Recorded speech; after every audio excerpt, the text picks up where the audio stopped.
आरव एक 12 वर्षीय लड़का अकेला खंडहरों में घूमता है और एक जादुई दुनिया की तलाश करता है।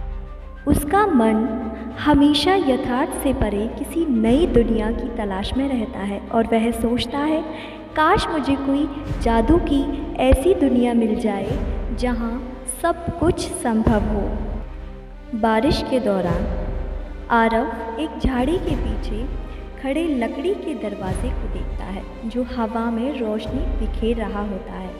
वह डरते हुए उस दरवाजे को खोलता है और उसके पार एक चमकीली अजीब दुनिया दिखती है।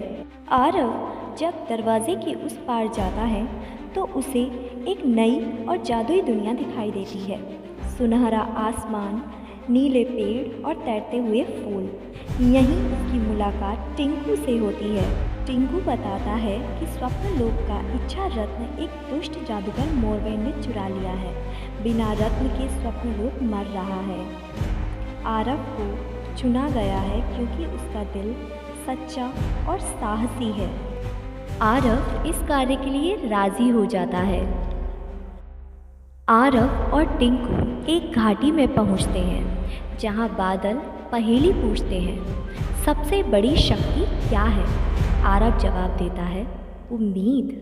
बादल रास्ता खोल देते हैं। आरव का आत्मविश्वास बढ़ता है। आरव एक गहरे जंगल में पहुंचता है। यहाँ हर पेड़ की परछाई जीवित है।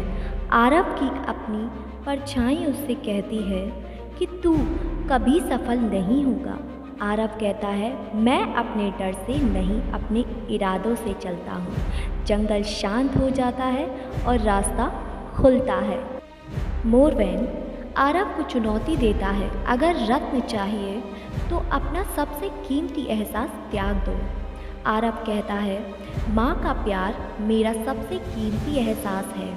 मैं त्याग को तैयार हूँ अगर इससे दुनिया बसती है। रत्न चमकता है, मोरवेन हारता है, स्वप्न लोक में रोशनी लौट आती है। टिंकू कहता है, तुम हमारे सच्चे नायक हो। आरव कहता है, मुझे अपने घर लौटना है, मेरी माँ मेरा इंतज़ार कर रही है। वह दरवाजे से वापस लौटता है। अगले ही दिन वह दोबारा खंडहरों में जाता है, लेकिन दरवाज़ा गायब होता है। एक नीली तितली उसके कंधे पर आकर बैठ जाती है, जैसे कह रही हो, स्वप्न लोक अब तुम्हारे भीतर है। परंतु अब भी आरव उस स्वप्न लोक को अपने जहन में याद करता है।